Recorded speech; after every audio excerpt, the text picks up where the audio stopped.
만약 누군가 제게 결혼이란 가면을 쓴 채 거짓 연기를 펼치는 무대가 될 수 있다고 말했다면 저는 아마 콧방귀를 끼며 비웃었을 겁니다. 하지만 어느 날 바로 제가 그 지독한 연극의 주인공이 되었을 때 저는 깨달았습니다. 가장 큰 고통은 배신 그 자체가 아니라 한때 세상의 전부였던 사람의 치밀한 계획 아래 한낱 도구로 전락해버렸다는 사실이란 것을요. 제가 이 이야기를 다시 꺼내는 것은 아픈 상처를 들추기 위함이 아닙니다. 혹시 지금 인생에 거친 폭풍우 속에서 길을 잃고 방황하는 누군가가 있다면 제 이야기 속에서 자신을 지켜낼 작은 힘이라도 얻어가시길 바라는 마음에서입니다. 지금 여유로운 노후 채널을 통해 이 이야기를 듣고 계시다면 잠시 제 곁에 앉아주시겠어요? 말 한마디, 행동 하나가 한 사람의 운명을 통째로 뒤바꿀 수 있는 기막힌 여정 속으로 함께 들어가 보시죠. 저는 올해 35, 이혼한 지는 이제 막 한 달이 지났습니다. 지금의 제 모습을 보면 다들 괜찮아 보인다고 말할지 모릅니다. 하지만 밤이 깊어질 때마다 악몽 같은 기억에 화들짝 놀라 잠에서 깨는 제 모습을 누가 알까요? 이건 단순히 부부가 갈라서는 그런 평범한 이별이 아니었습니다. 한 아내로서, 한 아이의 엄마로서, 그리고 한때 온 마음을 다해 사랑했던 한 여자로서 제 믿음의 심장부를 겨냥한 비수였습니다. 전 남편과는 결혼 전 2년 가까이 연애를 했습니다. 결혼 생활 8년, 그리고 올해 6살이 된 아들이 하나 있죠. 주변 사람들은 늘 제게 운이 좋다고 말했습니다. 남편이 성실하고 착한 데다 능력까지 있었으니까요. 저는 평범한 사무직이라 월급이 많진 않아도 안정적이었습니다. 남편은 개인 사업을 했는데 수입이 들쭉날쭉했지만 한 번 일이 잘 풀리면 돈 쓰는 걸 아까워하지 않는 사람이었죠. 신혼 초 저는 세상에서 가장 행복한 여자였습니다. 남편은 말수가 적고 살가운 편은 아니었지만 행동으로 마음을 보여주는 사람이었거든요. 퇴근하면 설거지를 도맡아 했고 제가 열이 펄펄 끓을 땐 저를 업고 침대로 옮겨주기도 했습니다. 제가 거실에서 조용히 책을 읽는 모습을 가만히 지켜보거나 요리할 때 헝클어진 제 앞치마 끈을 말없이 고쳐 매주는 사람이었죠. 그런 사소한 순간들이 쌓여 아, 내가 정말 사람 하나는 잘 만났구나 하고 믿게 만들었습니다. 하지만 8년이라는 시간은 모든 것을 빛바래게 한 걸까요? 아니, 정확히는 남편의 마음만 식어버린 거겠죠. 남편이 변하기 시작한 건 1년 전부터였습니다. 더 큰 회사와 계약을 맺고 새로운 거래처가 늘어나면서부터였죠. 남편은 눈코 뜰 새 없이 바빠졌고 옷차림에 신경 쓰기 시작했으며 휴대폰에선 보조 배터리가 떨어질 날이 없었습니다. 제가 한 번도 본 적 없는 낯선 향수 냄새를 풍기기 시작했고 귀가 시간은 점점 늦어졌으며 저와의 대화는 눈에 띄게 줄었습니다. 처음엔 그저 일이 힘든가 보다 환경이 바뀌면 사람도 변하는 법이니까 하며 스스로를 다독였습니다. 의심하고 싶지 않았거든요. 남편의 일거수일투족을 감시하는 아내가 되는 건 끔찍했습니다.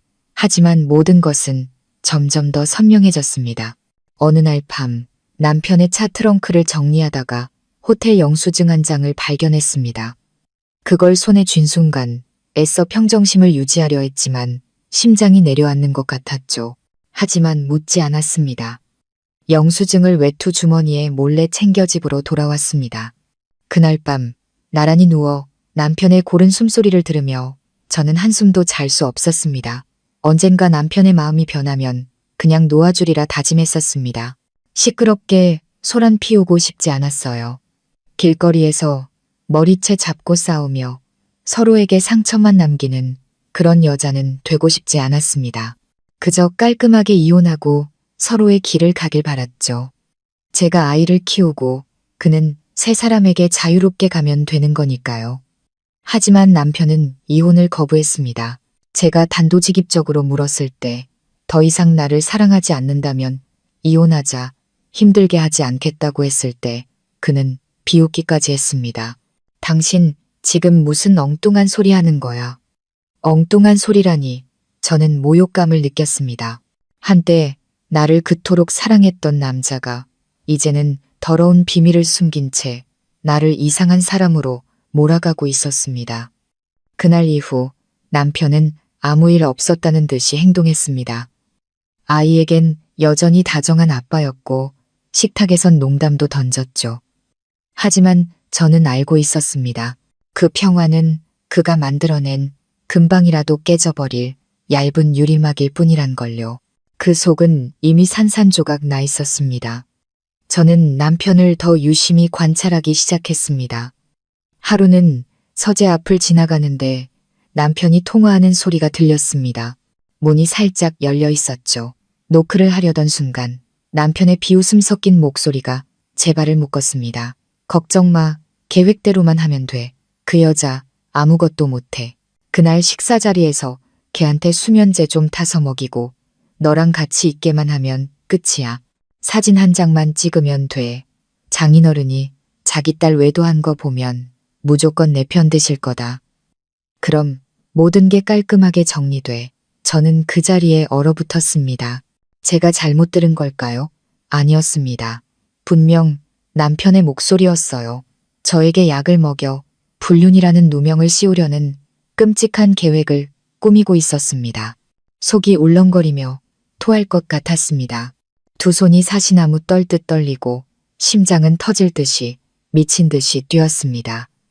입술을 깨물며 울음이 터져 나오는 걸, 소리를 지르고 싶은 걸 억지로 참았습니다.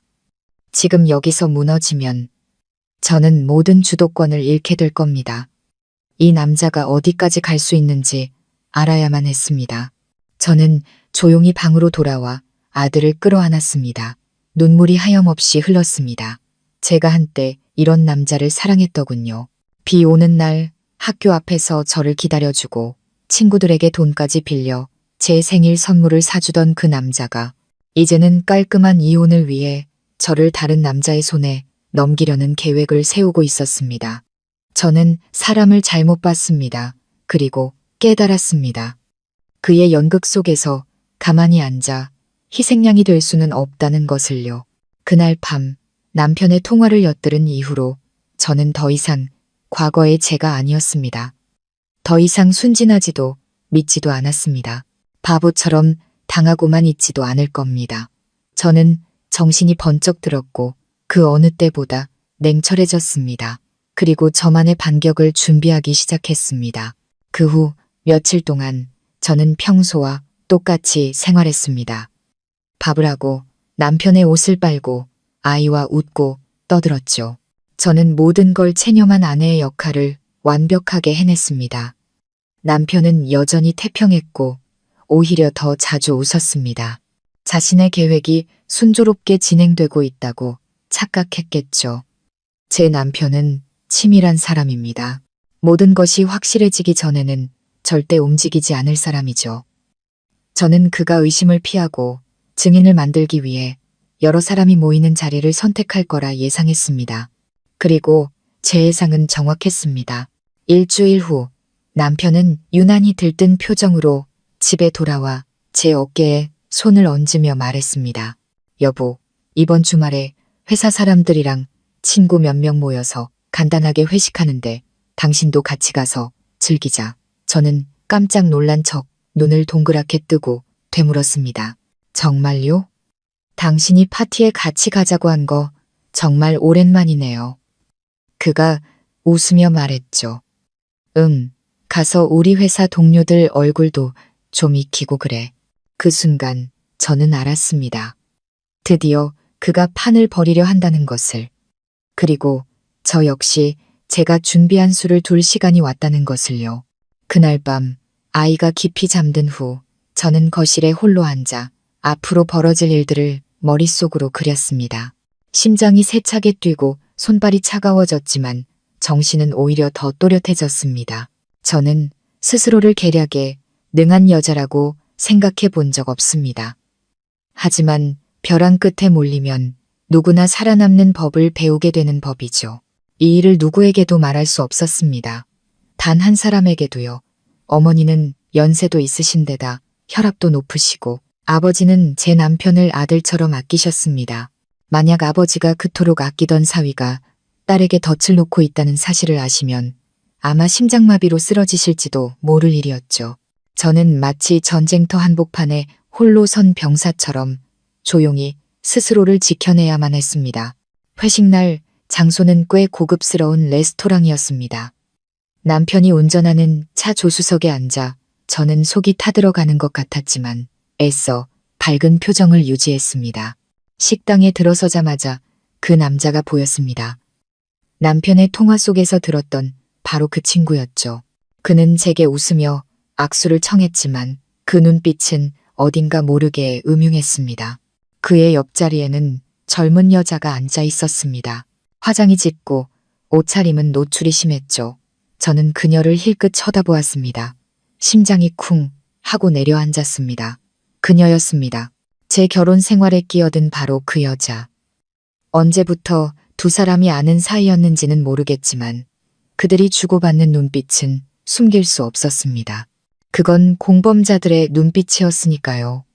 식사는 화기애애한 분위기 속에서 진행되었습니다. 술잔이 쉴 새 없이 오갔고 웃음소리가 끊이지 않았죠. 저도 웃으며 잔을 들었지만 입술만 살짝 적실 뿐이었습니다. 정신을 똑바로 차려야 했으니까요. 잠시 후 남편이 물이 담긴 쟁반을 들고 와 사람들에게 직접 컵을 나눠주기 시작했습니다. 저는 테이블 구석에 앉아 그의 행동 하나하나를 주시했습니다. 그의 눈빛은 미세하게 흔들렸고 손동작은 어색했습니다. 그가 제게 컵을 건네며 부드럽게 웃었습니다. 당신 좋아하는 대로 얼음은 뺐어. 저는 컵을 받아들며 고맙다고 말하는 척 시선을 그 여자에게로 돌렸습니다. 그녀는 휴대폰에 정신이 팔려 저를 신경 쓰지 않았고 남편은 다른 사람과 대화를 시작했죠. 바로 그 순간 저는 기회가 단 한 번뿐이라는 것을 알았습니다. 저는 테이블 아래로 손을 뻗어 아주 조심스럽게 제 물컵과 그녀의 물컵을 맞바꿨습니다. 모든 것은 단 3초 만에 일어난 일이었습니다. 잠시 후 그녀는 고개를 들고 아무 의심 없이 바뀐 컵을 들어 한숨에 들이켰습니다. 저는 그녀가 꿀꺽 하고 침을 삼키는 소리를 똑똑히 들었습니다. 저도 마른 침을 삼켰습니다. 심장이 갈비뼈를 부술듯이 세차게 뛰었습니다. 약 20분 후 그 여자는 이상한 증세를 보이기 시작했습니다. 평소보다 더 큰 소리로 웃고 얼굴은 새빨갛게 달아올랐죠. 남편의 친구라는 작자도 이미 술에 취해 비틀거리고 있었습니다. 저는 자리에서 일어나 걱정스러운 척 말했습니다. 두 분 다 많이 취하신 것 같은데 제가 방에 좀 모셔다 드릴까요? 아무도 의심하지 않았습니다. 저는 그 여자를 부축하고 남편 친구에게도 같이 가자고 손짓했습니다. 남편이 저를 쳐다보는 눈빛이 순간 이상했지만 아무 말도 하지 않았더군요. 저는 그들을 근처 호텔방으로 데려갔습니다. 남편이 미리 예약해둔 바로 그 방이었죠. 저는 끝까지 연기를 멈추지 않았습니다. 두 사람을 부드럽게 침대에 눕혔습니다. 그리고 저는 마지막으로 남편을 부축해 방으로 데려갔습니다. 하지만 남편을 그들 옆이 아닌 침대 발치 아래 여행 가방에 발을 걸친 채 눕혔습니다. 저는 눈앞에 펼쳐진 광경을 물끄러미 바라보았습니다. 마음 한구석이 시리면서도 텅 빈 것 같은 고통이 밀려왔습니다. 제가 사랑했던 남자는 이제 침대 발치에서 잠들어 있고 그의 내연녀와 친구는 서로에게 기댄 채 무의식 속에 빠져 있었습니다. 모든 것이 역전되었습니다. 그들은 자신들의 탐욕과 거짓말로 스스로를 함정에 빠뜨린 것입니다. 저는 커튼을 치고 복도로 나와 잠시 멍하니 서 있다가 택시를 불렀습니다. 그날 밤 저는 잠들지 못했습니다. 곤히 잠든 아들 곁에 앉아 하염없이 눈물을 흘렸습니다. 내일 아침이면 모든 것이 달라질 겁니다. 다음 날 저는 일찍 일어났습니다. 사실 밤새 한숨도 자지 못했죠. 오늘 아침에 벌어질 일들을 머릿속으로 수십 번이나 그려봤지만 여전히 가슴이 떨렸습니다. 해가 뜨기도 전부터 심장이 쿵쾅거렸습니다. 저는 옷을 갈아입고 머리를 단정하게 빗은 뒤 가볍게 화장을 했습니다. 그리고 아들은 미리 부탁해둔 지인 편의 학교에 보냈습니다. 오늘 저는 이 모든 것을 끝낼 겁니다. 단 한 번에 제가 호텔에 다시 도착한 시간은 아침 7시였습니다. 프런트 직원이 저를 걱정스러운 눈으로 쳐다봤습니다. 어젯밤 만취한 세 사람을 방으로 데려갔는데 아직 아무도 나오지 않았으니까요. 저는 옅은 미소를 지으며 룸카드를 받아들고 엘리베이터에 올랐습니다. 문 손잡이에 손을 댈 때 손끝이 미세하게 떨렸습니다. 하지만 문을 열었을 때 제 마음은 오히려 얼음장처럼 차가워졌습니다. 눈앞의 광경은 제가 예상했던 그대로였습니다. 어젯밤 제 맞은편에 앉아 도전적인 눈빛을 보내던 그 여자는 침대 위에 누워 있었습니다. 이불은 반쯤 흘러내려 있었고 옷은 흐트러진 채 머리는 헝클어져 있었죠. 그리고 그 옆에는 남편의 친구라는 남자가 한쪽 팔을 그녀의 몸에 걸친 채 누워 있었습니다. 그들은 여전히 술에 취해 깨어나지 못하고 있었죠. 남편은 침대 발치, 여행 가방을 베개 삼아 목이 꺾인 채 불편한 자세로 누워 가쁜 숨을 내쉬고 있었습니다. 참으로 비극적이면서도 씁쓸한 한 폭의 그림이었습니다. 그리고 그 그림을 오직 저만이 온전한 정신으로 지켜보고 있었죠. 저는 그들을 바로 깨우지 않았습니다. 방 안을 한 바퀴 둘러본 뒤 창문을 열어 환기를 시키고 의자에 앉아 여유롭게 물 한 잔을 따랐습니다. 10분쯤 지났을까 남편이 뒤척이며 먼저 잠에서 깼습니다. 그는 벌떡 일어나 눈을 비비며 몇 초간 상황을 파악하려 애썼습니다. 하지만 그의 시선이 침대 위 자신의 친구와 내연녀가 서로를 껴안고 있는 모습에 닿는 순간 그는 마치 귀신이라도 본 듯 소리를 질렀습니다. 이게 대체 뭐야? 너 지금 뭐 하는 짓이야? 남편 친구는 그 소리에 화들짝 놀라 잠에서 깼고 무슨 일인지 파악하지 못한 채 입만 우물쭈물거렸습니다. 그 여자는 옆에 누운 남자를 보고는 비명을 질렀습니다. 그녀는 벌떡 일어나 이불을 끌어당기며 소리쳤죠. 당신 누구야? 남편이 그들에게 달려들려다 저와 눈이 마주쳤습니다.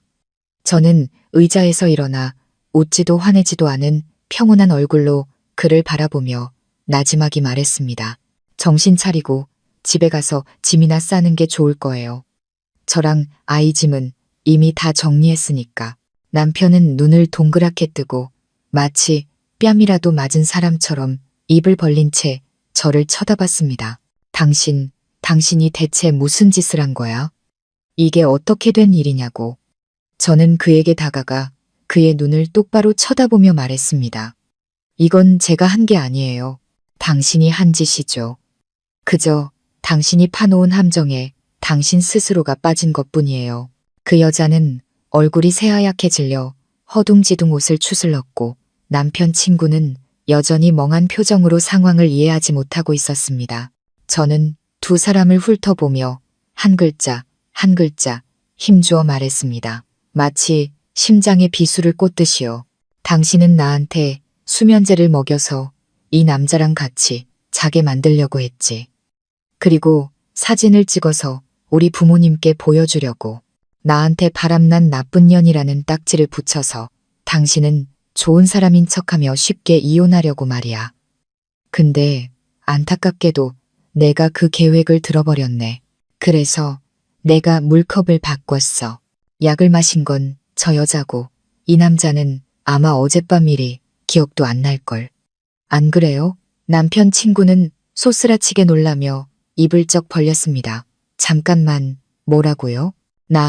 나한테 약을 먹였다고요? 저는 고개를 끄덕였습니다.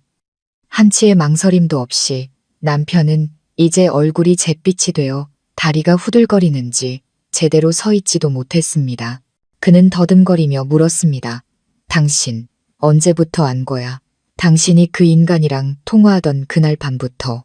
저는 눈 하나 깜빡하지 않고 대답했습니다. 당신은 당신이 똑똑하다고 생각했겠지. 하지만 8년 전 당신이 결혼했던 그 순진한 여자는 이제 없다는 걸 잊었나 보네. 남편은 침대 가장자리에 주저앉아 머리를 감싸쥐고 아무 말도 하지 못했습니다. 내연녀는 덜덜 떨며 계속 중얼거렸습니다. 내가 함정에 빠졌다고? 아니야, 난 아무 짓도 안 했어. 저는 그 처참한 몰골에 세 사람을 뒤로 하고 문을 향해 걸어갔습니다. 그리고 떠나기 전 마지막 한마디를 남겼습니다. 당신들의 진짜 모습을 알게 해줘서 고마워요. 이제 난 당신들 중 누구도 없는 새로운 인생을 살러갈 거니까. 등 뒤로 문이 닫혔습니다. 제가 모든 것을 내려놓는 것처럼 가볍게. 하지만 제 마음속으로는 똑똑히 알고 있었습니다. 제가 방금 하마터면 저를 희생양으로 만들 뻔했던 지독한 연극의 막을 내려버렸다는 것을요. 집에 돌아오니 날이 완전히 밝아 있었습니다. 아들은 이미 학교에 갔고 텅 빈 집은 이상할 정도로 고요했습니다. 저는 방으로 들어가 침대 가장자리에 앉아 미리 준비해 두었던 이혼 서류를 서랍에서 꺼냈습니다. 더 이상 손이 떨리지 않았습니다. 오히려 한 글자 한 글자 종이에 힘주어 눌러 쓰는 것 같았습니다. 서류 마지막에 메모를 남겼습니다. 재산 분할은 원치 않음. 아이는 내가 키움. 협조 바람. 저는 남편의 개인 물품 몇 가지를 정리했습니다. 셔츠 한 장, 넥타이 하나, 구두 한 켤레. 그 모든 것에는 제가 희생했던 세월의 흔적이 묻어 있었습니다.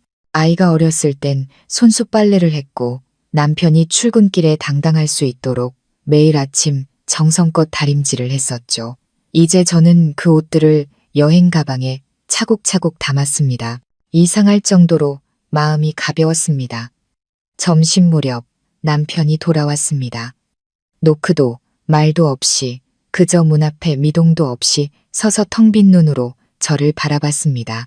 그의 얼굴은 수척했고 셔츠는 구겨졌으며 머리는 헝클어져 있었습니다. 저는 테이블 위에 물컵을 내려놓고 그에게 서류를 내밀었습니다. 읽어보고 사인해서 구청에 제출해요. 서류 준비는 다 해뒀으니까. 그는 한참 동안 말없이 저를 바라보다가 갑자기 무릎을 꿇었습니다. 미안해. 정말 미안해. 당신이 날 먼저 버릴까봐. 내가 더 이상 가치 없는 사람이 될까봐 두려워서. 그래서 그런 미친 짓을 생각했어. 내가 비겁했어. 알아. 하지만 제발 이혼만은 하지 말아줄래. 저는 그를 쳐다보았습니다. 무서울 정도로 아무런 감정이 들지 않았습니다. 언젠가 그가 내 앞에 무릎 꿇고 이렇게 애원하는 날을 꿈꾼 적도 있었습니다. 하지만 막상 그 꿈이 현실이 되니 마음이 텅 비어버릴 뿐이었습니다. 당신은 내게 수면제를 타려던 그 순간부터 더 이상 내 남편이 아니었어요. 그는 아무 말도 하지 못했습니다. 저는 외투를 챙겨들고 문을 나섰습니다. 뒤도 돌아보지 않은 채 그 후의 일들은 아주 빠르게 진행되었습니다. 제가 서류를 제출했고 그는 사인했습니다. 첫 조정 기일에 그는 이혼을 취하해 달라고 했지만 제가 그날의 통화 녹음 파일을 증거로 내밀자 더 이상 저항하지 못했습니다. 판사님이 안타까운 눈으로 저를 바라봤지만 저는 미소 지으며 고개를 끄덕였습니다. 더 이상 아무것도 붙잡고 싶지 않았습니다. 이혼 후 양육권은 제게 주어졌습니다. 집은 저희 부모님 명의였기 때문에 그에게 돌아갈 몫은 없었죠. 그는 여행 가방 2개만 들고 집을 나갔습니다. 저와 아이를 차마 쳐다보지도 못한 채 고개를 푹 숙이고 대문을 나서는 그의 뒷모습이 보였습니다. 저는 모든 것이 그걸로 끝날 줄 알았습니다. 하지만 아니었습니다. 폭풍은 이제 막 시작되고 있었죠. 일주일 후 어머니께서 모든 사실을 알게 되셨습니다. 제 이야기를 들으신 어머니는 그 자리에 쓰러지셨습니다. 세상에, 그 애가 어떻게 너한테 그런 짓을. 내가 걔를 친아들처럼 생각했는데. 아버지는 침묵하셨습니다. 식사 내내 단 한마디도 하지 않으셨습니다. 제가 설거지를 마치고 돌아서자 등 뒤에 조용히 서 계시던 아버지가 물으셨습니다. 아직도 많이 아프냐? 그 한마디에 저는 참고 있던 눈물을 터뜨렸습니다. 아버지는 더 묻지 않으셨습니다. 그저 제 어깨를 가볍게 두드려 주시고는 돌아서셨습니다. 어떤 고통은 구구절절 설명하지 않아도 눈빛 하나만으로도 가족에게는 전부 전해지는 법입니다. 하지만 전 시댁은 달랐습니다. 그들은 믿지 않았거나 혹은 애써 믿지 않으려 했습니다. 전 시어머니는 제게 전화를 걸어 날카로운 목소리로 쏘아붙였습니다. 네가 지금 무슨 소설을 쓰는 거냐? 내 아들은 절대 그런 더러운 짓을 할 애가 아니야. 저는 단호하게 말했습니다. 어머님께서 믿고 싶으신 대로 믿으셔도 좋아요. 하지만 저도 더 이상 참고 살아야 할 의무는 없습니다. 그 후 시어머니는 제 회사까지 찾아와 소란을 피웠습니다. 다행히 경비원에게 제지당했지만요. 소식을 전해 듣고 저는 헛웃음만 나왔습니다. 한때 어머니라고 불렀던 사람이 이제는 옳고 그름을 떠나 제 자식 감싸기에만 급급한 길거리의 남보다도 못한 존재가 되어버렸습니다. 하지만 진짜 충격은 남편 외에 제가 가장 믿었던 사람, 바로 그의 친구에게서 왔습니다. 어느 날 오후 아이를 데리러 가던 길에 그에게서 전화가 걸려왔습니다. 그의 목소리는 지쳐 있었습니다. 정말 미안합니다. 일이 이렇게까지 커질 줄은 몰랐어요. 그냥 장난인 줄 알았는데. 제발 신고만은 하지 말아주세요. 저 직장 잃고 모든 걸 잃게 될 겁니다. 저는 잠시 말을 잃었습니다. 한 여자의 인생을 망치려고 약을 타자는 말을 들었을 땐 그 결과에 대해 생각해보지 않으셨나요? 제가 주도한 게 아닙니다. 저는 그의 말을 잘랐습니다. 당신 사과 필요 없어요. 그리고 누구 인생 망치고 싶은 생각도 없고요. 하지만 한 번만 더 연락하면 그때는 저도 가만히 있지 않을 겁니다. 저는 전화를 끊었습니다. 심장이 누군가에게 핥힌 것처럼 쓰라렸습니다. 이미 너무 많은 것을 잃은 저는 그저 평온을 원할 뿐이었습니다. 하지만 하늘은 아직 저를 내버려둘 생각이 없었나 봅니다. 일주일 후 전 남편이 회사에서 정직 처분을 받았다는 소식을 들었습니다. 누군가 익명으로 회사 감사팀에 녹음 파일을 보냈다고 했습니다. 제가 지웠다고 생각했던 바로 그 녹음 파일이었습니다. 어쩌면 누군가 백업을 해뒀을 수도 있고 어쩌면 남편의 몰락을 바라는 또 다른 누군가의 손이 작용했을지도 모릅니다. 이유가 무엇이든 그 소식을 들었을 때 저는 이름 모를 슬픔을 느꼈습니다. 통쾌하지도 기쁘지도 않았습니다. 그저 안타까웠습니다. 한때 제 세상의 전부였던 남자가 스스로를 파멸로 이끌어 다시는 돌아올 곳 없는 나락으로 떨어져 버린 것이, 이혼 재판이 끝나고 모든 것이 끝난 줄 알았습니다. 하지만 사실 그건 그가 없는 완전히 새로운 삶의 시작점일 뿐이었습니다. 저는 집을 다시 정리했습니다. 두 사람이 함께 쓰던 넓은 침대는 이제 저와 어린아들의 공간이 되었습니다. 매일 밤 저는 한쪽으로 돌아누워 무의식적으로 옆에 텅 빈 공간으로 손을 뻗곤 했습니다. 밤중에 화들짝 놀라 깨어날 때면 무슨 꿈을 꿨는지 기억나지 않았지만 텅 빈 마음에 가슴이 시큰거렸습니다. 제 아들은 예민한 아이입니다. 아직 어리지만 제가 생각하는 것보다 더 많은 것을 이해하고 있었죠. 더 이상 아빠에 대해 묻지 않았지만 그 아이의 눈빛 속에는 저를 아프게 하는 무언가가 있었습니다. 어느 날 밤 아이는 제 옆에 앉아 작은 손으로 제 손을 꼭 잡고 속삭였습니다. 엄마, 슬퍼하지 마. 내가 엄마 제일 사랑해. 그 말에 저는 울음을 터뜨리고 말았습니다. 그날 밤 저는 평소보다 더 꽉 아들을 껴안았습니다. 이 아이를 위해서, 그리고 저 자신을 위해서라도 강해져야만 했습니다. 저는 평소처럼 회사에 다시 나갔습니다. 하지만 이제 점심시간에 남편에게 전화해 뭘 먹었는지 묻는 일도, 오늘 내가 아이 데리러 갈 테니 일찍 와요라는 문자를 보내는 사람도 없었습니다. 모든 것이 고요해졌습니다. 동료들은 호기심과 동정이 섞인 눈으로 저를 바라봤습니다. 저는 그 시선이 싫었습니다. 동정은 필요 없었습니다. 그저 아무것도 묻지 말아주길 바랄 뿐이었죠. 한 번은 점심시간에 친한 동료 언니가 저를 회사 근처 카페로 데리고 나갔습니다. 언니는 제 얼굴을 한참 들여다보더니 말했습니다. 너 괜찮아? 너무 그렇게 애쓰지 마. 가끔은 좀 약한 모습도 보여야 속이 풀리는 거야. 저는 입술을 깨물고 가만히 고개를 끄덕였습니다. 언니, 저 괜찮아요. 하지만 따뜻한 커피가 테이블에 놓이고 컵에서 피어오르는 온기가 코끝을 스치는 순간 저는 갑자기 울음을 터뜨렸습니다. 저는 어린아이처럼 울었습니다.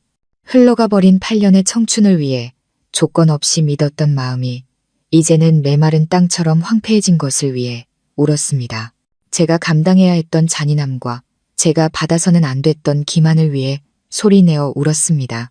언니는 아무것도 묻지 않고 제게 휴지를 건네주었습니다. 때로는 침묵이 가장 큰 위로가 되기도 합니다. 그날 저녁 집에 돌아와 저는 창가에 조용히 앉아 있었습니다. 밖에는 가로등이 켜지고 사람들은 손을 잡고 걸어가고 차들은 여전히 붐볐습니다. 저는 문득 깨달았습니다. 세상은 누군가 한 사람이 아프다고 해서 멈춰주지 않는다는 것을요. 저는 평범한 가정을 꿈꿨습니다.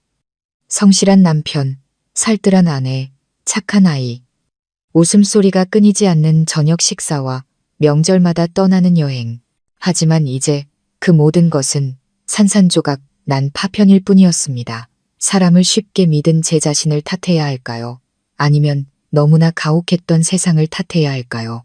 아니요. 이제 누구도 탓하지 않기로 했습니다. 저는 용서하기로 했습니다. 그를 용서하는 것이 아니라 너무나 순진하고 맹목적으로 사랑했던 제 자신을 용서하기로 했습니다. 행복할 권리가 있다는 사실조차 잊은 채 참고 또 참았던 제 자신을 말입니다. 저는 작은 습관들을 다시 시작했습니다. 아침에 조깅을 하고 잠들기 전 책을 읽고 아들을 위해 새로운 요리를 배웠습니다. 여전히 매일 웃었지만 그 웃음은 예전과 달랐습니다. 처음 사랑을 시작했을 때처럼 화사하지는 않았지만 배신을 알았을 때처럼 어색하지도 않았습니다. 어느 날 아이를 데리고 학원에서 돌아오는 길에 아들이 갑자기 물었습니다. 엄마, 아빠는 아직도 저를 사랑해요? 저는 그 자리에 얼어붙었습니다. 그럼 아빠는 널 사랑하지. 하지만 아빠랑 엄마가 더 이상 같이 살지 않을 뿐이야. 어른들의 이야기는 네가 더 크면 엄마가 다 설명해 줄게. 아들은 착하게 고개를 끄덕이고 더 이상 묻지 않았습니다. 하지만 제 마음속은 폭풍이 몰아치고 있었습니다. 아이를 아빠와 만나게 해야 할지 말아야 할지 판단이 서지 않았습니다. 아들이 아빠는 왜 엄마를 떠났어? 라고 물을까봐 그리고 제가 그 질문에 어떻게 대답해야 할지 몰라 두려웠습니다. 그날 밤 저는 몰래 전 남편의 SNS에 들어가 보았습니다. 프로필 사진은 바뀌어 있었습니다. 더 이상 부부 사진도 아들 사진도 없었죠. 그저 차가운 한 줄의 글만 남아 있었습니다. 모든 것을 잃는 것은 두렵지 않다. 믿음을 잃는 것이야말로 지옥이다. 저는 헛웃음을 지었습니다. 제게서 믿음을 앗아간 사람이 이제 와서 믿음을 운운하다니 세상은 뿌린 대로 거두는 법입니다. 저는 복수를 원하지 않습니다. 그저 더 나은 삶을 살고 싶을 뿐입니다. 그리고 저는 믿습니다. 언젠가 전 남편, 그 사람 스스로가 다시는 찾을 수 없는 아내를 놓쳤다는 사실을 깨닫게 될 날이 올 것이라고. 저는 이혼 후에 각자 다른 길을 걸으며 서로에게 아무런 영향을 미치지 않을 거라고 생각했습니다. 하지만 어떤 사람들은 떠난 후에도 예상치 못한 파장을 남기곤 했습니다. 바로 제 전 남편처럼요.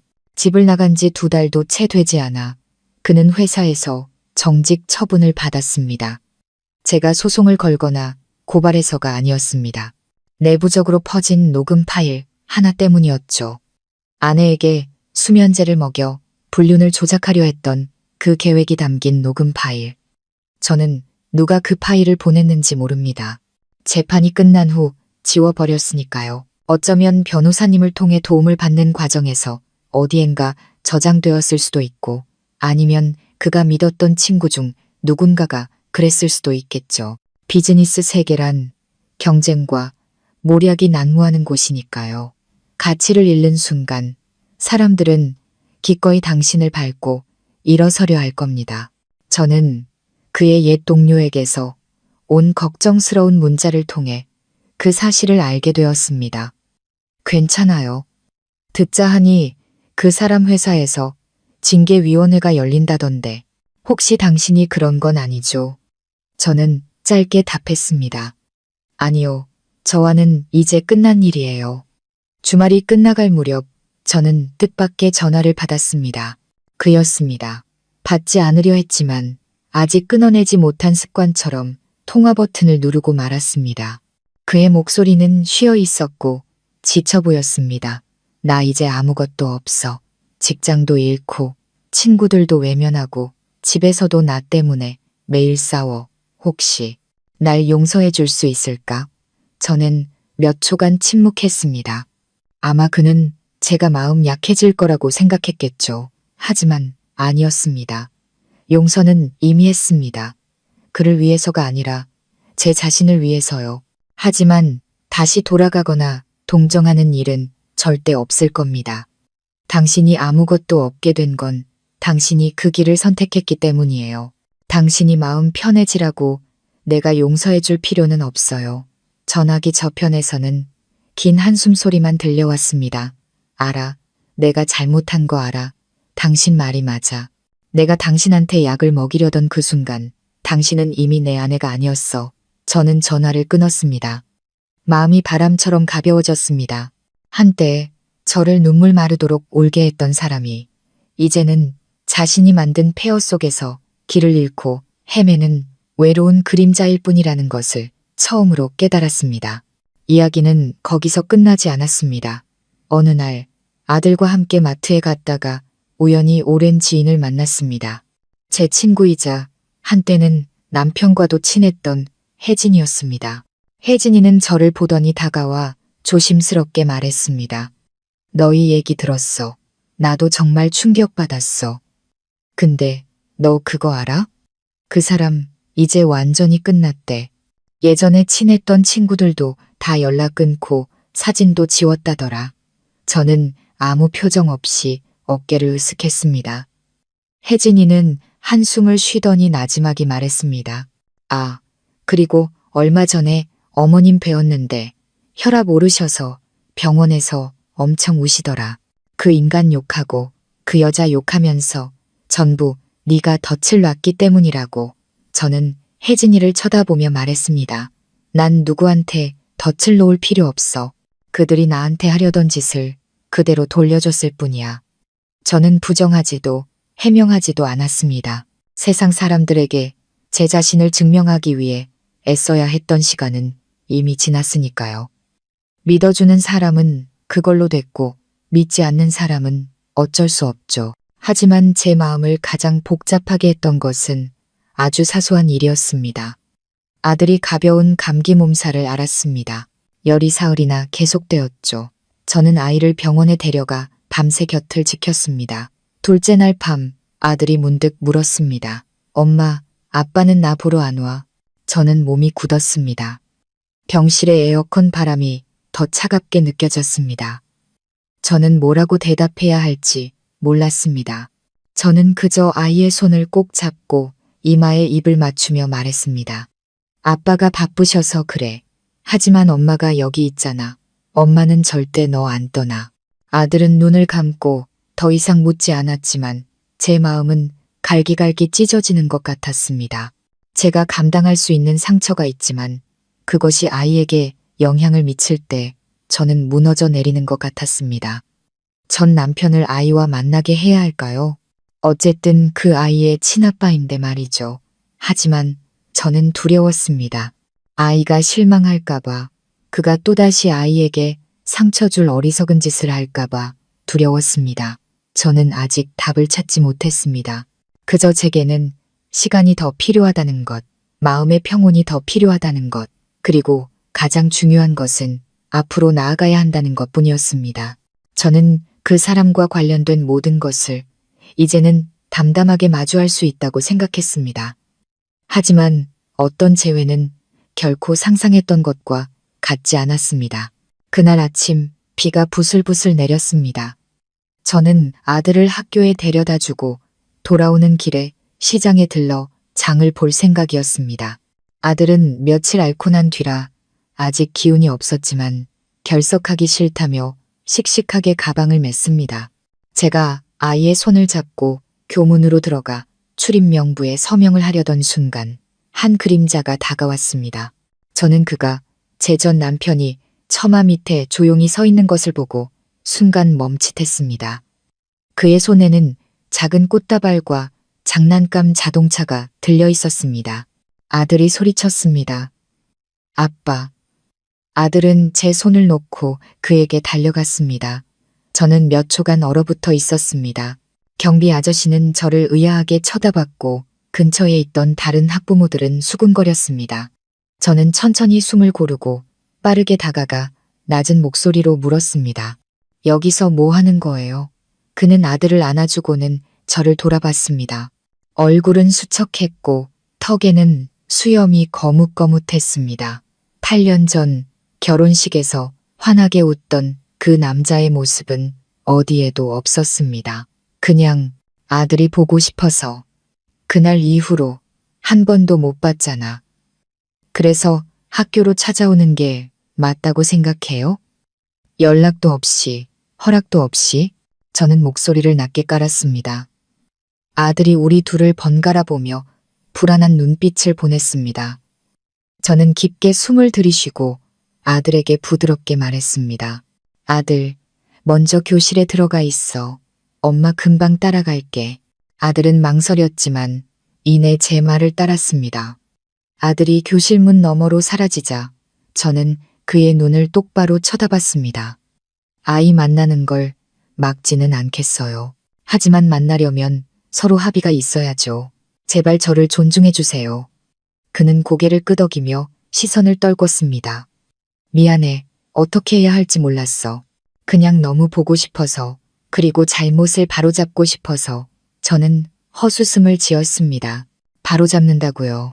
이제 와서 당신이 나를 짓밟고 깨끗하게 이혼하려고 추잡한 덫까지 놓은 후에 이제 와서 좋은 아빠인 척 죄책감을 덜고 싶으신가요? 그는 아무 말도 하지 않았습니다. 그 침묵이 저를 더 화나게 만들었습니다. 아이 몇 번 안아주면 아이 엄마한테 저지른 짓이 전부 사라질 거라고 생각해요? 제 목소리가 떨리기 시작했습니다. 나는 당신 동정 필요 없어요. 그리고 내 아들이 오늘은 아빠를 만났다가 내일은 또 사라지는 그런 혼란 속에서 살게 하고 싶지도 않아요. 그 순간 그의 눈시울이 붉어졌습니다.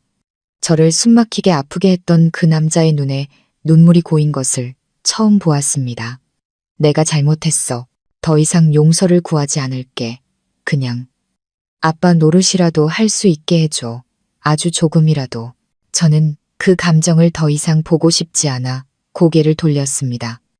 그 모습은 저를 지치게 만들었고 제가 폐허 속에서 간신히 다시 쌓아 올린 벽을 흔들리게 했습니다. 생각해 볼게요. 저는 그렇게 말하고 돌아섰습니다. 하지만 등 뒤에서 들려온 그의 말이 제 발걸음을 멈추게 했습니다. 알아, 난 쓰레기였어.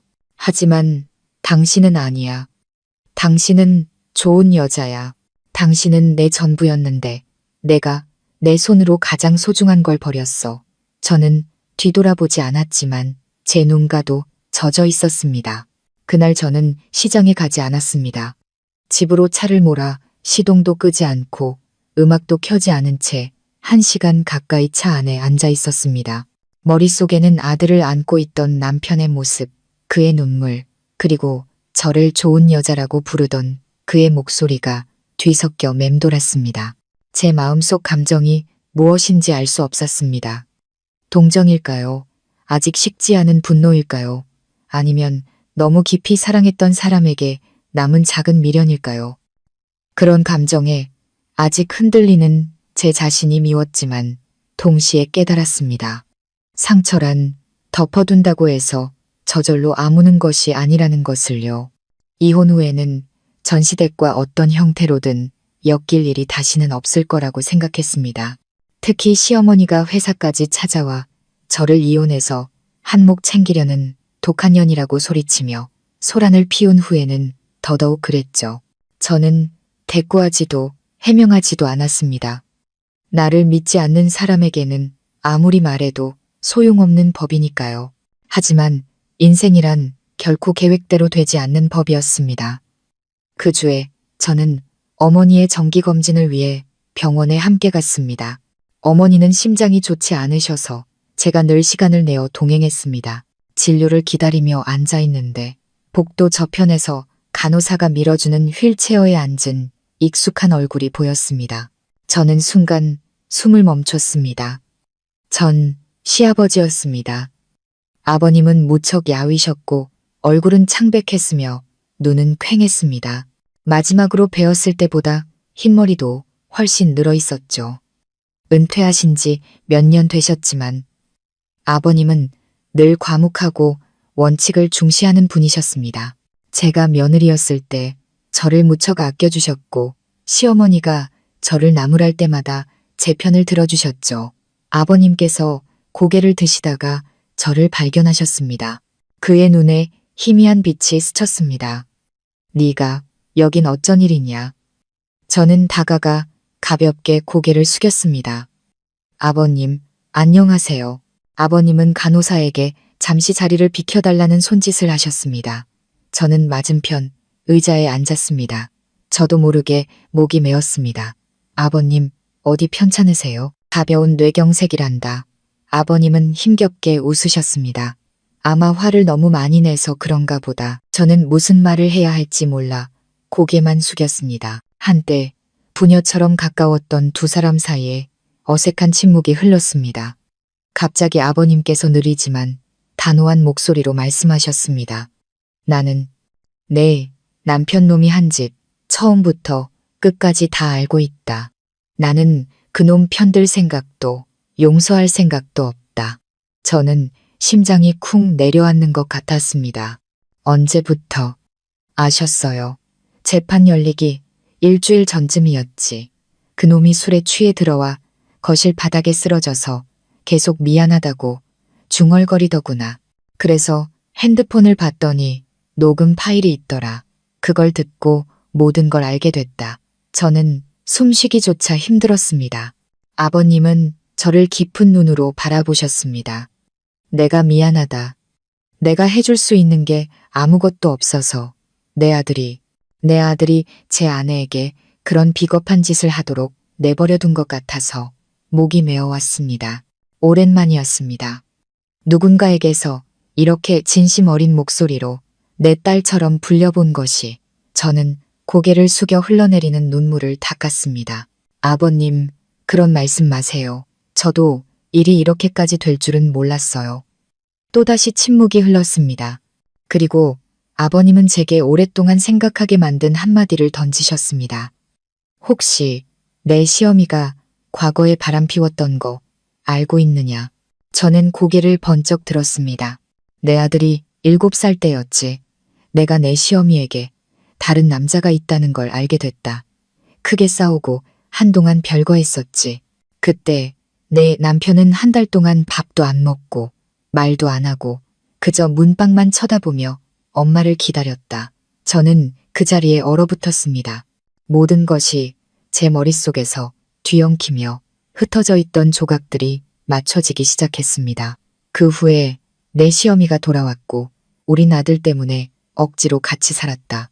하지만 그때부터 그 아이는 배신에 대한 상처를 안고 자랐다.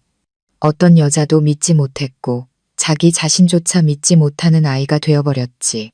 저는 깊게 숨을 들이쉬었습니다. 분노, 연민, 슬픔, 세 가지 감정이 뒤섞여 제 마음을 어지럽혔습니다. 그렇다고 그놈 편드는 건 아니다. 아버님은 다시 한번 강조하셨습니다. 하지만 언젠가 네가 그 원망을 내려놓을 수 있는 날이 온다면 그렇게 해주길 바란다. 그놈을 위해서가 아니라 너 자신과 내 손주를 위해서. 저는 고개를 끄덕였습니다. 아무 말도 할 수 없었지만 마음은 실타래처럼 복잡했습니다. 병원을 나와 저는 오랫동안 차 안에 앉아 있었습니다. 7살 어린 나이에 친어머니에게 상처받았던 한 아이를 생각했습니다. 그리고 보이지 않는 상처를 안고 자라 결국 자신을 사랑해준 아내에게 똑같은 상처를 안겨준 한 남자를 생각했습니다. 그를 변호하고 싶지는 않았습니다. 하지만 이제야 알 것 같았습니다. 그가 왜 그렇게 비뚤어졌는지를. 사람은 제대로 사랑받아 본 사람만이 제대로 사랑할 줄 아는 법이니까요. 전 시아버님을 만난 지 일주일이 지났지만 제 마음속에 이상한 감정은 좀처럼 가시지 않았습니다. 아버님께서 들려주신 이야기는 밤이 되면 제 마음속을 파고드는 지하수처럼 저를 잠 못 들게 했습니다. 저는 과거와 완전히 단절했다고 생각했지만 과거는 여전히 어딘가에 남아 작은 충격에도 눈물처럼 터져나올 준비를 하고 있었습니다. 예전처럼 분노가 치밀지는 않았지만 그렇다고 완전히 용서하지도 못했습니다. 그저 지쳤을 뿐입니다. 저는 매일 출근하고 아이를 데리고 밥을 지으며 최대한 평범한 일상을 유지하려 애썼습니다.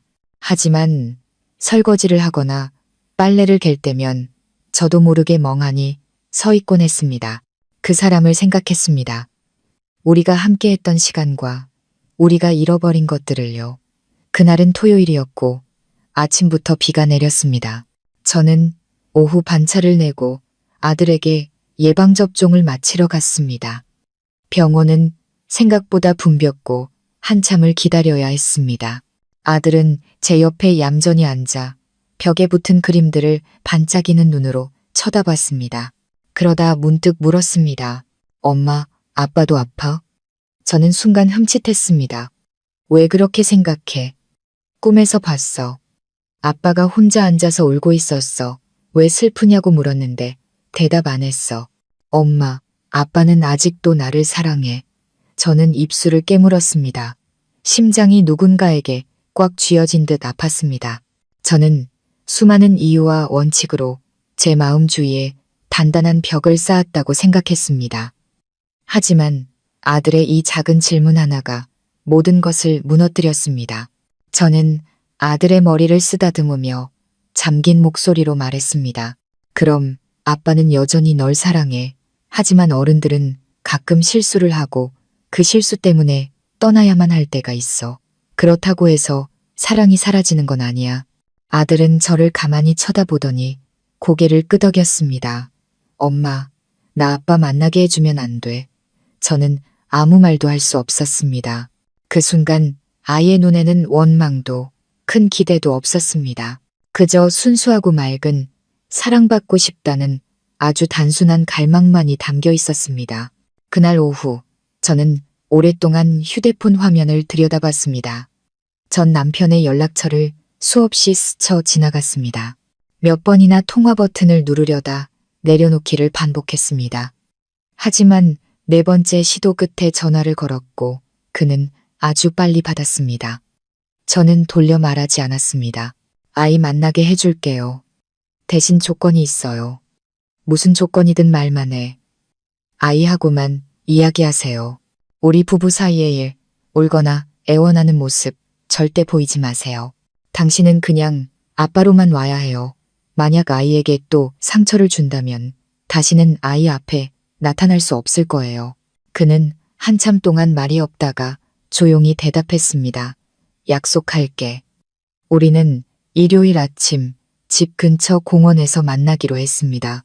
저는 아이가 즐겁고 편안하게 느낄 수 있도록 사람이 많은 곳으로 약속을 잡았습니다. 그날 아침 저는 아들의 손을 잡고 약속 장소로 향했습니다. 제 심장은 마구 뛰었고 아들은 신이 나서 아빠가 뭘 가져올까 하며 제잘거렸습니다. 전 남편은 일찍부터 와 있었습니다. 그는 단순한 셔츠 차림에 머리는 단정하게 잘랐고 얼굴은 야위었지만 눈빛은 한결 부드러워져 있었습니다. 아들을 보자 그는 벌떡 일어났고 아이를 껴안는 그의 손은 떨리고 있었습니다. 저는 멀리서 그 모습을 조용히 지켜봤습니다. 끼어들지도 말을 걸지도 않았습니다. 그는 아들과 이야기를 나누고 미끄럼틀을 함께 타고 아이스크림을 먹여주었습니다. 아들이 아빠, 엄마 보고 싶었어? 라고 물었을 때 그는 당황한 듯 웃으며 대답을 피했습니다. 다행이었습니다. 헤어질 시간이 되자 아들은 그의 손을 붙잡았습니다. 아빠, 다음에 또 만날 수 있어. 그는 고개를 끄덕이고 제게 허락을 구하는 듯한 눈빛을 보냈습니다. 저는 가만히 고개를 끄덕였습니다.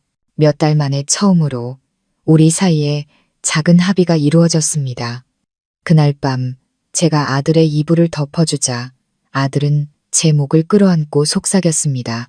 엄마, 아빠가 나 안아줬는데 되게 따뜻했어. 저는 아들을 꽉 껴안았습니다. 제 마음도 따뜻해졌지만 그 이유는 달랐습니다.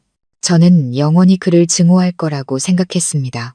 하지만 증오는 마음을 무겁게 할 뿐이었습니다.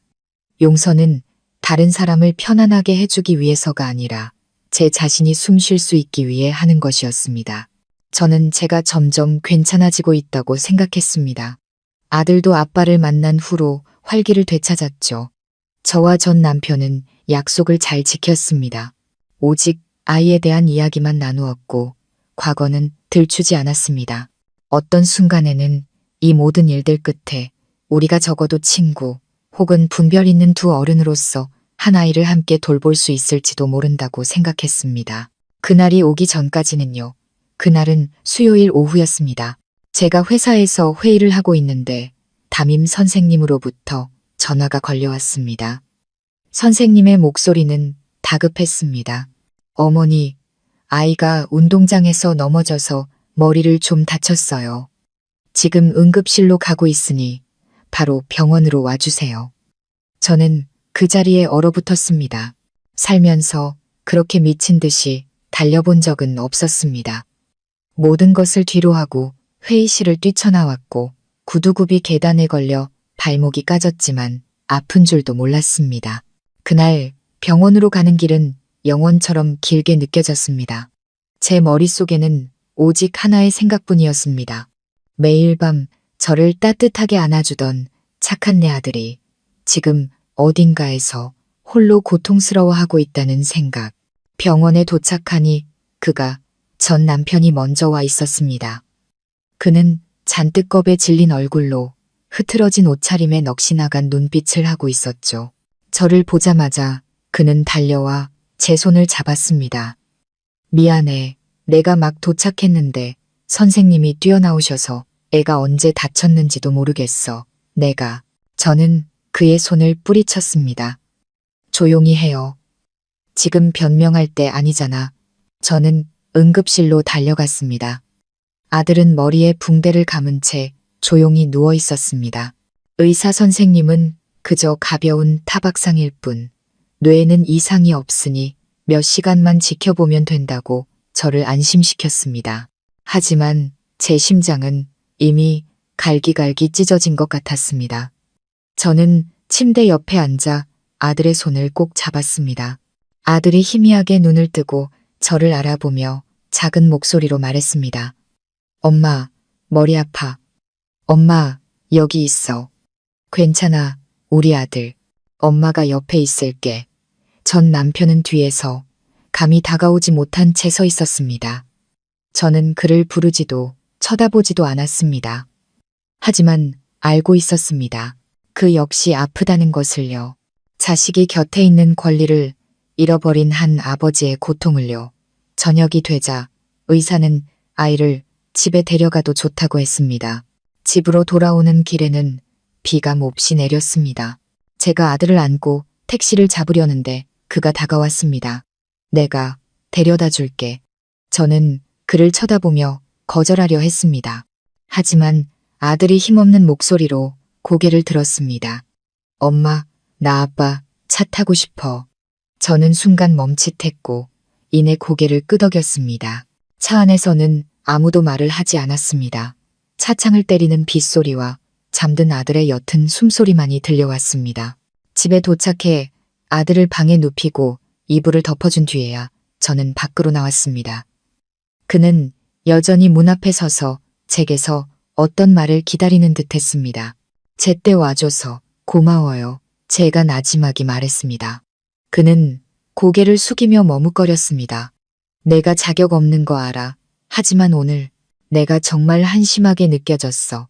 저는 팔짱을 끼고 그를 똑바로 쳐다봤습니다. 아이가 가장 필요할 때 곁에 있어 주지 못해서 한심한 건가요? 아니면 너무나 쉽게 가정을 버렸다는 걸 깨달아서 한심한 건가요? 그는 침묵했습니다. 그러다 갑자기 그의 눈에 눈물이 어렸습니다.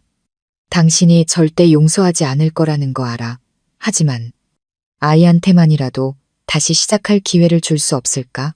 저는 의자에 주저앉아 두 손에 얼굴을 묻었습니다. 처음으로 이성이 아닌 감정에 몸을 맡겼습니다. 내가 얼마나 강한 사람이라고 생각해요? 내 아들이 아빠를 부를 때 내가 아무것도 못하고 밖에서 지켜봐야 하는 게 아프지 않을 것 같아요? 우리 가족이 예전처럼 돌아가길 바란 적이 단 한 번도 없을 것 같냐고요. 하지만 바로 당신이 모든 걸 망쳤잖아. 제 목소리는 갈라져 나왔습니다. 창문 틈으로 불어오는 바람이 살갗을 파고들었습니다. 잠시 후 그의 낮은 목소리가 들렸습니다. 시간을 되돌릴 수만 있다면 절대 그렇게 하지 않았을 거야. 맹세. 저는 대답하지 않았습니다. 만약이라는 말은 이제 제게 너무나 지겨웠습니다. 그는 문 밖으로 나서며 마지막 한마디를 남겼습니다. 당신한테 돌아가게 해달라는 거 아니야. 그냥 아이, 인생의 작은 일부라도 될 수 있게 해달라는 거야. 나를 위해서가 아니라 아이를 위해서. 저는 대답하지 않았습니다. 하지만 그가 사라진 뒤 저는 방으로 돌아가 아들 곁에 앉았습니다.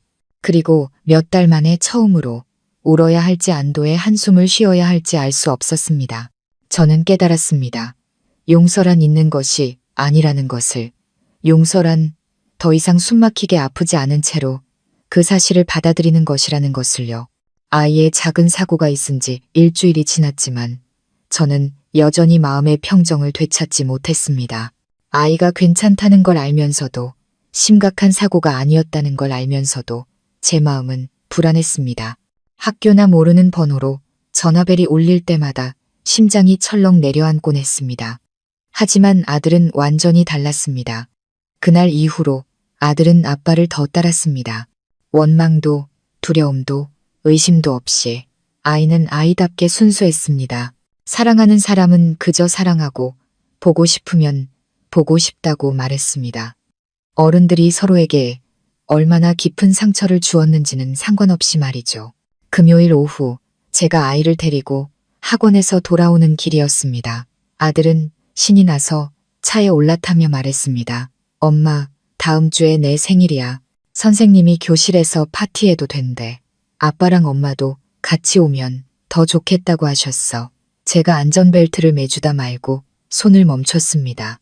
생일. 저는 집에서 조촐하게 케이크와 아이가 좋아하는 음식 몇 가지만 차려주고 사진이나 찍어줄 생각이었습니다. 그런데 아들은 교실에서 그것도 아빠 엄마가 모두 있는 파티를 원하고 있었습니다. 저는 입술을 깨물고 가만히 고개를 끄덕였습니다. 응, 엄마가 준비할게. 뒷자리에 앉은 아들은 잠시 망설이더니 작은 목소리로 말했습니다. 엄마, 아빠도 오면 안 돼. 화내지 마. 저는 바로 대답하지 않았습니다. 백미러를 통해 보니 아들이 제 대답을 기다리는 간절한 눈빛을 하고 있었습니다. 그 눈에는 어떤 계산도 없이 오직 순수한 바람만이 담겨 있었죠. 저는 깊게 숨을 들이쉬고 대답했습니다. 엄마가 생각해 볼게. 그날 밤 저는 오랫동안 창가에 서 있었습니다. 밖에는 보슬비가 내리고 있었죠. 그때 휴대폰이 울렸습니다. 전 남편에게서 온 문자였습니다. 다음 주 아들 생일인 거 알아. 혹시 허락해 준다면 꼭 가고 싶어. 그냥 아빠로서 저는 바로 답장하지 않았지만 제 마음은 눈에 띄게 부드러워져 있었습니다. 그가 완전히 변했다고 믿어서가 아니었습니다. 제 아들이 온전한 기억 하나쯤은 가질 자격이 있다고 믿었기 때문입니다. 생일날 아침, 저는 일찍 일어나 간식과 케이크, 그리고 아이 친구들에게 줄 작은 선물들을 준비했습니다. 단정한 옷을 입고 가볍게 화장을 했습니다. 아들은 신이 나서 집안을 뛰어다니며 노래를 불렀습니다. 오늘은 내 생일, 오늘은 내 생일. 교실에 도착하자 선생님께서 환한 미소로 우리를 맞아주셨습니다. 제가 테이블에 음식을 차리고 있는데 그가 들어왔습니다. 여전히 그 모습, 그 눈빛이었지만 예전의 거만함 대신 조심스럽고 신중한 태도가 엿보였습니다.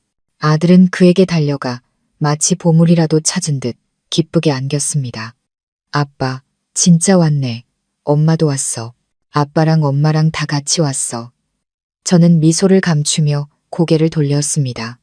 참 이상한 기분이었습니다. 다시는 그를 만나고 싶지 않다고, 한 공간에 서 있고 싶지 않다고 생각했는데 지금 환하게 웃는 아들의 얼굴을 보니 그런 것들은 더 이상 중요하지 않게 느껴졌습니다. 우리는 아들의 작은 생일 파티에서 나란히 앉았습니다. 아무도 지난 이야기를 꺼내지 않았습니다. 아이들의 웃음소리, 카메라 셔터 소리, 그리고 우리 오오이 아버님, 어머님 나오셔서 같이 케이크 잘라주세요 하는 선생님의 목소리만 들릴 뿐이었죠. 저는 그를 힐끗 쳐다봤고 그는 제게 가볍게 고개를 끄덕인 뒤 함께 앞으로 나갔습니다. 케이크 칼을 잡은 그의 손이 잠시 멈칫하더니 제게 양보했습니다. 제가 칼 위에 손을 얹었을 때 그의 손가락과 잠시 스쳤습니다. 아주 짧은 순간이었고 아무도 말을 하지 않았습니다. 하지만 저는 알 수 있었습니다. 우리 각자가 잃어버린 것과 그럼에도 불구하고 남아있는 것들에 대해 생각하고 있다는 것을요. 파티가 끝나고 제가 뒷정리를 하고 있을 때 선생님께서 제게 다가와 속삭였습니다. 오오이 아버님 많이 변하신 것 같아요. 두 분이 왜 헤어지셨는지는 모르겠지만 오늘 보니 아직 못다 한 이야기가 있으신 것 같네요. 저는 그저 웃기만 했습니다. 우리가 얼마나 지독한 폭풍을 지나왔는지, 만약 그때 제가 정신을 차리지 못했다면 지금쯤 원수가 되어 있었을 거라는 사실을 아무도 모를 겁니다. 집으로 돌아갈 때 아들은 한 손으로는 제 손을, 다른 한 손으로는 아빠 손을 잡았습니다. 그리고 말했습니다. 오늘이 내 생일 중에 제일 기쁜 날이야. 저는 아들을 바라보며 가만히 고개를 끄덕였습니다. 가장 기뻤던 이유는 아마 케이크나 선물 때문이 아니었을 겁니다. 더 이상 함께 살지 않는 아빠와 엄마가 자신의 가장 중요한 순간에 곁에 함께 서 있었다는 사실 때문이었겠죠. 그리고 제게는 그것만으로도 모든 상처를 잠시 잊기에 충분했습니다. 저는 모든 것이 제자리를 찾아가고 있다고 생각했습니다. 완벽한 평화는 아니더라도 적어도 받아들임의 한 형태라고요. 저와 그는 더 이상 부부가 아니었지만 아이를 위해 함께할 수 있게 되었습니다. 원망의 말도 증오의 눈빛도 없이 우리에게 남은 것은 인내와 어쩌면 희미해진 슬픔뿐이었습니다. 하지만 인생은 결코 그렇게 단순하지 않았습니다. 제3자, 저에게 약을 먹여 불륜을 조작하려 했던 그 계획 속에 있던 여자가 반년 넘게 쥐 죽은 듯이 지내다가 갑자기 제 앞에 나타났습니다. 어느 날 퇴근길 주차장에서 차를 빼려는데 한 여자가 입구에 서서 저를 기다리고 있었습니다. 오피스룩에 선글라스를 끼고 있었지만 저는 첫눈에 알아봤습니다. 그녀에게서 풍기는 짙은 향수가 나쁜 기억처럼 제 코를 스쳤습니다. 얘기 좀 해요. 그녀가 선글라스를 벗으며 말했습니다. 저는 태연하게 차문을 잠그고 고개를 들었습니다. 우리 사이에 더 할 얘기는 없는 것 같은데요. 당신은 그렇게 생각할 수 있겠지만 나는 아니에요. 우리는 근처 작은 카페에 앉았습니다. 저는 아이스티를, 그녀는 에스프레소를 시켰습니다. 그녀는 커피를 한 모금 마시더니 마치 면접관처럼 턱을 꿰고 저를 쳐다봤습니다. 당신이 날 싫어하는 거 알아요. 그럴 만도 하죠. 하지만 오늘 내가 온 건 사과하러 온 게 아니에요. 경고하러 왔지. 저는 실소를 터뜨렸습니다. 경고라고요? 내가 아직도 무서워할 게 남아있다고 생각해요. 그녀는 비웃듯 입꼬리를 올렸습니다. 그 남자한테 다시 돌아갈 기회를 주고 있는 거 맞죠? 지금 무슨 환상에 빠져 있는 거예요? 착각하지 마세요. 저는 차갑게 말했습니다. 부정하지 마. 아직도 그 남자랑 연락하는 거 다 알아. 아들 생일 파티에도 같이 가고 오오 아빠, 오오 엄마라고 부른다며? 그렇게 몇 번 같이 얼굴 비추면 다시 합칠 수 있을 것 같아? 내가 알려줄까? 그 남자 나한테 다시 돌아와 달라고 애원했었어. 회사에서 잘리고 사람들한테 외면당했을 때 누가 그 남자한테 머물 곳을 주고 돈을 주고 잠자리를 내줬는지 알아? 바로 나야. 저는 그녀의 말 한마디 한마디가 칼날처럼 제 살갗을 베는 것 같았지만 평정심을 잃지 않았습니다. 그래서 지금 당신 소유물을 되찾으러 오셨나? 그녀는 비웃었습니다. 아니, 당신한테 물러날 기회를 주러 왔지. 나 그 남자랑 재혼할 거야. 그러니까 당신은 적당히 거리를 둬. 당신 아들 끼어들게 하지 말고 예전에 그랬던 것처럼 애를 이용해서 남자 잡으려고 하지 말란 말이야. 저는 자리에서 벌떡 일어났습니다. 의자가 끼익 소리를 내며 뒤로 밀려났습니다. 착각하는 건 당신이야. 난 남자가 나 때문에 돌아와 주길 바란 적 없어. 그리고 당신처럼 몸으로 동정심을 사려는 여자도 아니고 당신이 뭐라도 되는 줄 알아? 그녀가 입술을 비틀었습니다. 당신이 바보처럼 남편이 출장 간 줄로만 알았을 때 나와 그 남자는 침대에서 즐거웠다고. 저는 손톱이 손바닥을 파고들도록 주먹을 꽉 쥐었습니다. 그리고 옅게 웃었습니다. 그런 말로 나한테 상처 줄 수 있다고 생각했다면 틀렸어. 난 아플 만큼 아파봤고 이제 더 아플 자리도 없으니까. 저는 뒤도 돌아보지 않고 그곳을 떠났습니다. 그날 밤 저는 그에게 전화를 걸었습니다. 문자도 망설임도 없이. 그가 전화를 받자마자 단도직입적으로 물었습니다. 그 여자랑 재혼한다면서요. 사실이에요? 그는 잠시 말이 없다가 겨우 들릴 듯한 작은 목소리로 대답했습니다. 모든 게 무너졌을 때 그 여자가 도와준 건 사실이야. 하지만 사랑한 적은 없어. 그리고 이젠 더 이상 빚진 것도 없고 나 거기서 나왔어. 지금은 병원에서 부모님이랑 같이 지내. 왜 저한테 말 안 했어요? 당신 눈에 나는 이제 아무 가치도 없는 사람인 거 아니까. 감히 말을 꺼낼 수가 없었어. 저는 깊은 한숨을 내쉬었습니다. 내 아들, 실망시키지 마세요. 그는 이번에는 망설임 없이 빠르게 대답했습니다. 절대 다시는 그런 일 없을 거야. 저는 전화를 끊고 벽에 기댔습니다. 눈가가 시큰거렸습니다. 결국 이 모든 비난과 원망, 증오 끝에 제가 가장 두려워하는 것은 제 아이가 어른들 때문에 또다시 상처받는 모습을 보는 것이었습니다. 모든 사랑이 다시 이어질 수는 없습니다. 하지만 부부로 돌아갈 수 없는 사람들이라 할지라도 그들 사이에 선작은 한 사람을 위해 서로를 존중하는 법을 선택할 수는 있습니다. 저는 제 인생이 같은 사람과 완전히 다른 상황 속에서 같은 장소로 저를 다시 데려올 줄은 꿈에도 몰랐습니다. 이번에는 아이의 가벼운 타박상 때문이 아니었습니다. 한밤중 제 아들이 고열과 함께 열성경련을 일으켰을 때의 응급실이었습니다. 모든 것이 너무나 갑작스러웠습니다. 불과 몇 시간 전만 해도 아이는 건강하게 웃고 떠들며 오늘 착한 일 했으니 아이스크림 하나 더 달라고 조르기까지 했습니다. 그런데 깊은 밤 아들 방에서 가쁜 숨소리가 들려왔습니다. 달려가 보니 아이는 몸을 떨며 경련을 일으키고 있었고 입술은 파랗게 변해 있었습니다. 저는 패닉에 빠져 아이를 안고 밖으로 뛰쳐나갔습니다. 구급차를 부를 경황도 없이 울면서 이웃에게 도움을 청했습니다. 한 이웃 아저씨께서 저를 가장 가까운 병원으로 데려다 주셨습니다. 저는 아이를 끌어안고 절박하게 기도했습니다. 병원에 도착하자마자 의사들은 신속하게 아이를 처치하고 수액과 산소호흡기를 연결했습니다. 조금만 늦었어도 위험할 뻔했다고 했습니다. 저는 복도에 주저앉았습니다. 심장은 미친 듯이 뛰었고 두 손은 걷잡을 수 없이 떨렸습니다. 고개를 들었을 때 그가 서 있었습니다.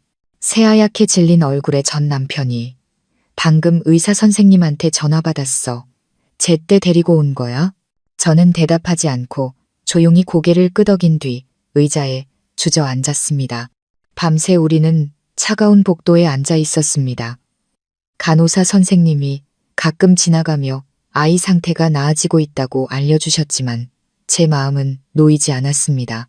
경련을 일으킬 때 허공을 보던 아이의 눈, 흐느낌 사이로 희미하게 들려오던 엄마 소리, 그리고 아무것도 할 수 없어 울며 떨기만 했던 제 자신의 무력한 순간이 계속 떠올랐습니다. 새벽녘 그가 자판기에서 따뜻한 두유를 뽑아 제게 건넸습니다. 저는 그를 한참 쳐다보다가 나지막이 물었습니다. 아이가 경련 일으켰다는 소식 들었을 때 무슨 생각했어요? 그는 옆에 앉으며 가라앉은 목소리로 말했습니다. 무서워서 죽을 것 같았어. 저는 마른 웃음을 지었습니다. 나도 그랬어요. 처음으로 내가 더 이상 강한 엄마가 아니라고 생각했어요. 그냥 패닉에 빠져서 어디에도 기댈 곳 없는 여자일 뿐이었죠. 그는 저를 천천히 바라보며 말했습니다. 당신이 아이 낳던 날 기억나. 몇 시간 동안 진통하면서도 소리 한 번 안 질렀잖아. 의사 선생님이 아이를 안고 나왔을 때 당신은 그저 울기만 했지. 그때 알았어. 당신이 정말 강한 사람이라는 걸. 하지만 당신이 너무 강해서 내가 기댔던 것 같아. 당신은 절대 무너지지 않을 거라고, 누구의 도움도 필요 없을 거라고. 내가 틀렸어. 저는 고개를 돌렸습니다. 눈가가 시큰거렸습니다. 후회한 적 있어요? 저는 그를 보지 않고 물었습니다. 그는 바로 대답하지 않았습니다. 한참 후에야 그의 작고 잠긴 목소리가 들려왔습니다. 매일 밤 잠 못 이룰 정도로 후회해. 당신도, 아이도, 당신이 끓여주던 김치찌개 냄새가 나던 그 작은 부엌도 전부 다 그리워. 하지만 후회한다고 해서 시간이 돌아오는 건 아니더라. 후회는 사람을 더 아프게만 할 뿐이야. 제 목이 메어왔습니다. 나도 후회해요. 하지만 이혼한 걸 후회하는 게 아니에요. 내가 당신을 이용당하고 있다는 사실조차 모를 만큼 많이 사랑했다는 걸 후회해요. 잊었다고 생각했는데 아니었나 봐요. 그냥 숨겨두고 있었나 봐. 오늘 당신이 아이 때문에 걱정하는 모습을 보기 전까지는 어쩌면 난 당신이 정말로 변하기를 바라는 어리석은 기대를 하고 있었는지도 몰라요. 나를 위해서가 아니라 저 아이를 위해서. 그가 의자 위로 조심스럽게 손을 뻗었습니다. 당신 용서를 바라지 않아. 그저 아이가 필요할 때마다 곁에 서 있을 수 있기만 바랄 뿐이야. 멀리서라도. 저는 가만히 고개를 끄덕였습니다. 간호사 선생님이 면회가 가능하다고 알려주셨을 때 우리는 함께 병실로 들어갔습니다. 아들은 고른 숨을 내쉬며 자고 있었습니다. 제가 아이의 이마에 손을 얹자 따뜻한 온기가 느껴졌습니다. 그는 침대 반대편에 서서 조용한 눈빛으로 아들을 바라봤습니다. 아무도 말을 하지 않았지만 저는 알 수 있었습니다. 이것은 더 이상 사랑하는 두 사람의 길이 아니라 지독한 전쟁을 겪고 난 두 어른이 한 아이를 위해 다시 마주 앉은 길이라는 것을. 그리고 아프고 상처받았을지언정 저는 믿습니다. 아이에게서 비롯된 이 감정은 비록 사랑처럼 반짝이지는 않더라도 깨진 조각들을 치유할 만큼 충분히 강하다는 것을. 아들이 퇴원한 지 한 달 후 삶은 다시 원래의 리듬을 찾아갔습니다. 더 이상 공황에 빠지지도 밤을 새우지도 않았지만 완벽한 평화가 찾아온 것도 아니었습니다. 제 생각의 소리가 들릴 만큼 고요한 새로운 종류의 침묵이 찾아왔습니다.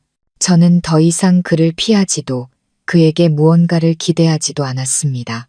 사과와 후회의 말은 이미 충분히 들었고 저는 아이가 사랑받는 것 외에는 더 바랄 것이 없었습니다. 하지만 제가 예상하지 못했던 한 가지가 있었습니다.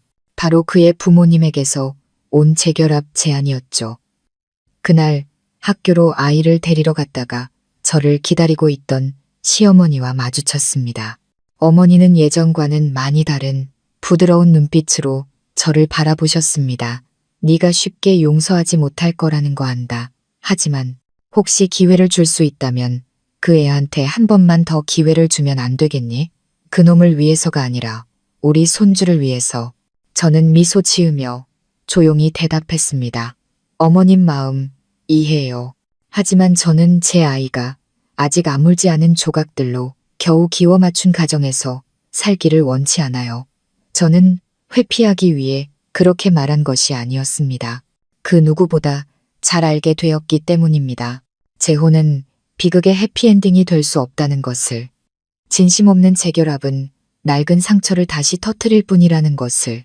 일주일 후 아이 학교에서 가족의 날 행사가 열렸습니다. 아이들이 무대에 올라가 부모님에 대한 이야기를 발표하는 시간이었습니다. 저는 수수한 원피스를 입고 가볍게 화장을 했습니다. 행사장에 도착했을 때 저는 뜻밖에도 앞자리에 앉아 있는 그를 발견했습니다. 그는 제게 고개를 끄덕여 인사했습니다. 그의 눈빛은 어딘가 달라 보였습니다. 마치 마음에 담아둔 말이 있는 사람처럼요. 드디어 아들 차례가 되었습니다. 아들은 연단에 올라 손에 든 종이를 보며 약간 떨리는 목소리로 읽기 시작했습니다. 우리 아빠랑 엄마는 예전에는 부부였어요. 지금은 아니지만 저는 여전히 아빠도 있고 엄마도 있어요. 엄마는 요리를 잘하고 매일 밤 제 이마에 뽀뽀를 해줘요. 아빠는 저랑 같이 살지는 않지만 제가 아플 때마다 와주세요. 제가 열이 많이 났을 때 아빠는 밤새 저를 지켜봐 주셨어요. 눈가가 시큰거렸습니다. 저는 고개를 숙여 참아 무대를 쳐다볼 수 없었습니다. 아빠랑 엄마가 아직도 서로 사랑하는지는 잘 모르겠어요. 하지만 두 분 다 저를 사랑한다는 건 알아요. 그리고 저는 나중에 커서 저도 아빠가 되고 엄마가 될 거예요. 우리 아빠 엄마처럼요. 완벽하지 않아도 진심으로요. 강당은 조용했습니다. 아무도 바로 박수를 치지 못했습니다. 아마 8살짜리 아이가 그런 말을 할 거라고는 아무도 예상하지 못했기 때문일 겁니다. 저는 입술을 깨물었습니다. 눈앞이 흐려졌습니다. 행사가 끝나고 제가 교문에서 아들을 기다리고 있을 때 그가 다가와 편지 봉투 하나를 내밀었습니다. 이거 오래전에 썼는데 이제야 줄 용기가 생겼어. 제가 봉투를 열자 손으로 쓴 편지가 나왔습니다. 삐뚤빼뚤하지만 익숙하고도 낯선 글씨체였습니다. 당신에게 다시 사랑받을 거라 기대하지 않아. 남편으로 돌아갈 거라 기대하지도 않아. 그저 내가 온전한 의미의 아빠가 될 수 있도록 허락해 주길 바랄 뿐이야. 당신 삶에 끼어들지 않고 뒤에 서 있을게. 하지만 제발 아이의 삶에서 나를 밀어내지는 말아줘. 나는 당신을 잃었지만 우리 아들까지 잃고 싶지는 않아. 아이에게 아빠를 미워하도록 가르치지 않아줘서 고마워. 그리고 한때 나를 이렇게 증오할 수 있을 만큼 사랑해줘서 고마워. 한때 당신의 남편이었던 사람이. 저는 편지를 접었습니다. 멀리서 아들이 달려와 제 손과 아빠의 손을 각각 잡으며 제잘거렸습니다. 엄마, 나 오늘 발표 잘했어. 아빠, 내가 선생님처럼 잘 읽었어. 저는 그를 쳐다봤습니다. 아주 짧은 순간 눈이 마주쳤고 저는 이내 고개를 숙여 아들을 끌어안으며 조용히 말했습니다. 우리 아들 정말 잘했어. 엄마는 네가 정말 자랑스러워. 아빠도 분명 그럴 거야. 그는 아무 말 없이 가만히 고개를 끄덕였습니다. 저는 그와 재결합하지 않았습니다. 하지만 더 이상 원망하지도 않았습니다. 제가 간직하기로 한 것은 기억의 한 조각과 한때 서로를 사랑했던 두 사람이 서로에게 베풀 수 있는 마지막 품이었습니다. 아이를 위해, 제 자신을 위해, 그리고 비록 잘못되었을지언정 오늘의 우리를 만들어준 과거를 위해 이 세상 누구도 인과응보의 법칙에서 벗어날 수 없습니다. 상처를 뿌린 자는 언젠가 그 쓴맛을 거두게 마련입니다. 하지만 상처 속에서도 용서와 평정을 선택하고 올바른 길을 걸어가는 사람은 거친 폭풍을 지나더라도 온전한 영혼을 지켜낼 수 있습니다. 저는 배신당했고 제가 쌓아 올린 가정 안에서 무너졌으며 다른 사람의 게임 속 장기말이 될 뻔했습니다. 하지만 저는 복수를 선택하지 않았습니다. 침묵을 선택했고 한 걸음 물러나 스스로를 치유하고 더 나은 삶을 사는 길을 택했습니다. 왜냐하면 저는 믿기 때문입니다. 내게 상처 준 사람에게 할 수 있는 최고의 복수는 그를 아프게 하는 것이 아니라 그가 다시는 나를 아프게 할 기회조차 갖지 못하도록 잘 사는 것이라는 것을요. 이제 저는 동화 같은 결말을 꿈꾸지 않습니다. 그저 제 아이가 비록 두 개의 집에서 일지라도 충분한 사랑 속에서 자라나기를 바랄 뿐입니다. 저와 그 사람은 다시 부부가 되지는 않았지만 우리는 친구가 되는 법을, 그리고 품이 있는 부모가 되는 법을 배웠습니다. 아이에게는 끝없는 싸움보다 평화가 더 필요하니까요. 이 이야기를 통해 지금 결혼 생활을 하고 계시거나 혹은 아픈 이별을 겪으신 분들께 한 가지만은 꼭 기억해달라고 말씀드리고 싶습니다. 가장 소중한 것은 누군가를 곁에 두는 것이 아니라 상대가 그럴 자격이 없을 때조차 내 마음속의 품위를 지켜내는 것입니다. 착하게 사는 것은 벌이 두려워서가 아니라 당신이 가벼운 마음으로 살아갈 자격이 있기 때문입니다. 결국 모든 사람은 자신이 한 일에 대한 대가를 치르게 될 테니까요. 당신은 그저 좋은 사람으로 진심으로 살아가면 됩니다. 하늘은 결코 바른 사람을 저버리지 않으니까요. 오늘 이야기에 공감하셨다면 좋아요와 공유를 부탁드립니다. 그리고 구독 버튼을 눌러주시면 채널의 새로운 소식을 놓치지 않으실 수 있습니다. 알림 설정을 통해 새로운 영상이 올라올 때마다 바로 확인해 보세요. 언제나 여유로운 노후를 시청해 주시고 응원해 주셔서 감사합니다.